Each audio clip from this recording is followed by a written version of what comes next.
مولایا صلی وسلم دائما ابدا علی حبیبک خیر الخلق کلہم نحمدہ ونصلی ونسلم علی رسولہ الکریم اما بعد۔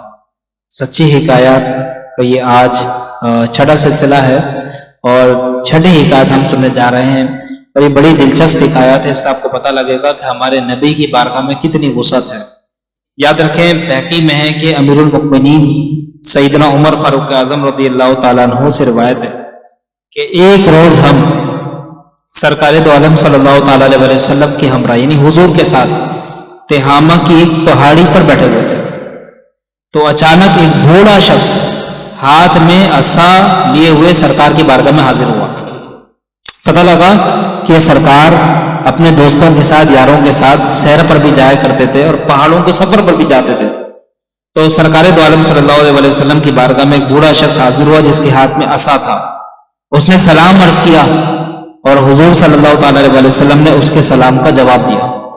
اچھا، اس شخص کی جو آواز تھی وہ جنات کی سی آواز تھی، جیسے بھاری آواز ہوتی ہے نا، تو جنات کی سی آواز تھی۔ تو سرکار دو عالم صلی اللہ علیہ وسلم نے سے پوچھا کہ آپ کون ہیں؟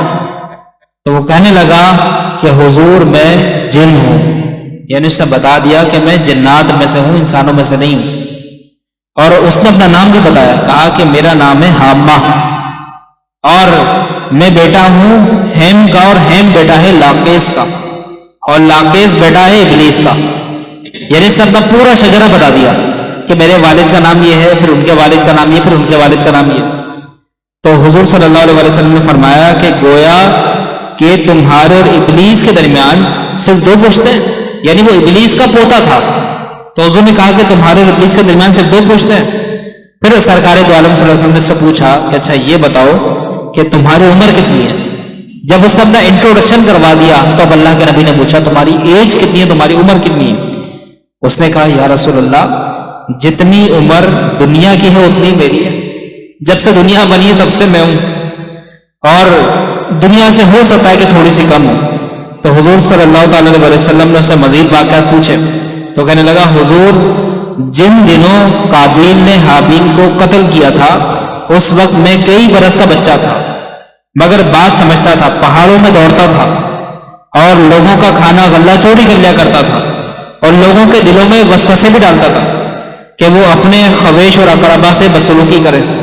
حضور نے فرمایا اچھا، جب یہ ساری باتیں اس نے سب کچھ اپنا بتایا کہ میرا بچپن ایسے گزرا، میں نے یہ کام کرے۔ تو اللہ کے نبی نے سب کہا کہ بھائی یہ تو بڑی بری بات ہے، اگر تم ایسا کرتے تھے تو تم تو اچھے نہیں ہو، تم تو برے ہو۔ اس نے عرض کی حضور مجھے ملامت نہ فرمائیے، مجھے ملامت نہ فرمائیے، اس لیے کہ اب تو میں آپ کی خدمت میں حاضر ہو گیا اور میں توبہ کرنے کے لیے آپ کی بارگاہ میں آیا۔ پتہ لگا کہ جنات بھی میرے نبی کی بارگاہ میں توبہ کے لیے حاضر ہوتے ہیں، آپ رسول الثقلین ہیں۔ تو وہ کہنے لگا میں توبہ کرنے کے لیے حاضر ہوں۔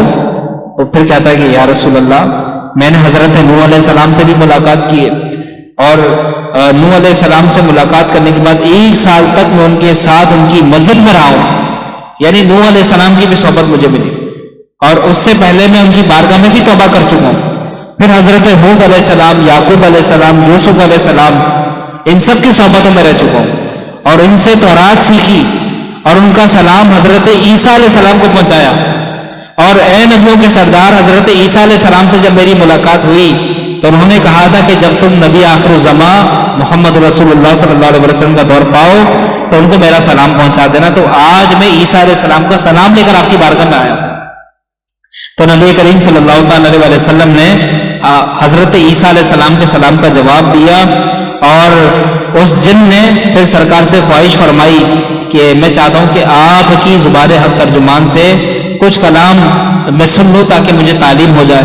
تو اللہ کے نبی نے اسے سورہ مرسلات، سورہ عما یتساءلون اور سورہ اخلاص اور سورہ فلق اور سورہ ناس اور اذا الشمس کورت یہ تعلیم فرمائی، اور فرمایا کہ اے حامہ، جس وقت تمہیں کوئی حاجت ہو تو پھر میرے پاس آ جانا اور ہم سے ملاقات نہ چھوڑنا۔ یہ سرکار نے اسے کہا کہ ہم سے ملنا نہ چھوڑنا۔ حضرت عمر فرماتے ہیں کہ نبی کریم صلی اللہ علیہ وسلم کا تو وصال ہو گیا، اب ہمیں نہیں معلوم کہ حامہ کتنی بار حضور کی خدمت میں آیا اور حامہ اب بھی زندہ ہے، انتقال فرما چکا.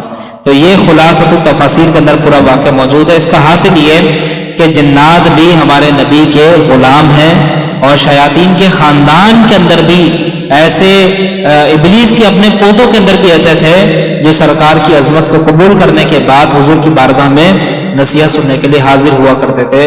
اللہ تعالی ہمیں سمجھ عطا فرمائے. السلام علیکم.